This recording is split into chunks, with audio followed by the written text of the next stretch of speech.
শুরু হয়েছে পবিত্র রমজান মাস। তবে প্রতি বছরের মতো এবারও রোজা শুরুর আগেই নিত্য প্রয়োজনীয় বিভিন্ন পণ্যের দাম বেড়ে গেছে। যেন রমজানের আগে বাজারে মূল্যবৃদ্ধি একটি নিয়মিত চিত্রে পরিণত হয়েছে।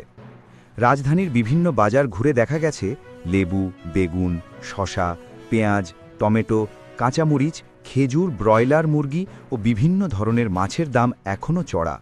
রমজানের শুরুতেই এসব পণ্যের অতিরিক্ত দামে চাপে পড়েছেন সাধারণ ক্রেতারা। লেবু, শসা, বেগুনে সেঞ্চুরি। রোজা শুরুর আগেই লেবু, শসা ও বেগুনের দাম কয়েক গুণ বেড়ে যায়। যেসব লেবু সাধারণত 20 থেকে 30 টাকা হালিতে বিক্রি হতো, তা বেড়ে 100 থেকে 120 টাকায় উঠেছে। এখনও সেই উচ্চ মূল্যেই বিক্রি হচ্ছে।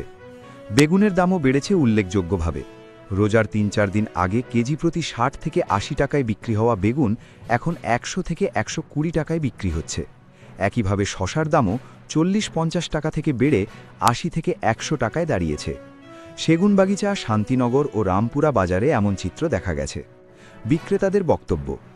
সাইদুল ইসলাম নামে এক বিক্রেতা জানান, রোজায় এসব পণ্যের চাহিদা হঠাৎ করে বেড়ে যায়, তবে সে তুলনায় সরবরাহ বাড়ে না, ফলে মোকাম পর্যায়েই দাম বাড়তে শুরু করে। তিনি বলেন, আড়ত থেকে বেশি দামে কিনতে হওয়ায় খুচরো বাজারে কেজিতে 10 থেকে 20 টাকা লাভ রেখে বিক্রি করতে হচ্ছে। তার ভাষায়, গত এক সপ্তাহ ধরে রমজান কেন্দ্রিক প্রায় সব ধরনের সবজির দাম বেড়েছে। পেঁয়াজ, মরিচের দামও ঊর্ধ্বমুখী।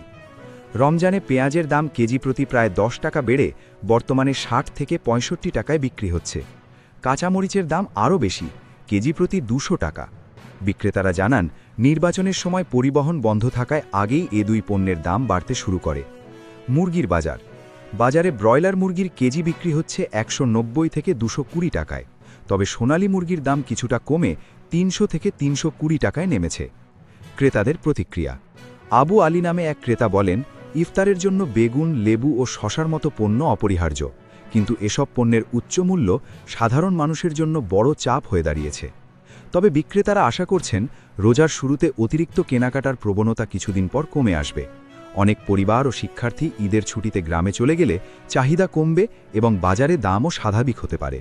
ক্রেতাদের প্রত্যাশা, তদারকি সংস্থার কার্যকর অভিযান এবং সরবরাহ ব্যবস্থা ঠিক থাকলে বাজারে মূল্য অস্থিরতা কমবে এবং সাধারণ মানুষ স্বস্তিতে রোজা পালন করতে পারবেন।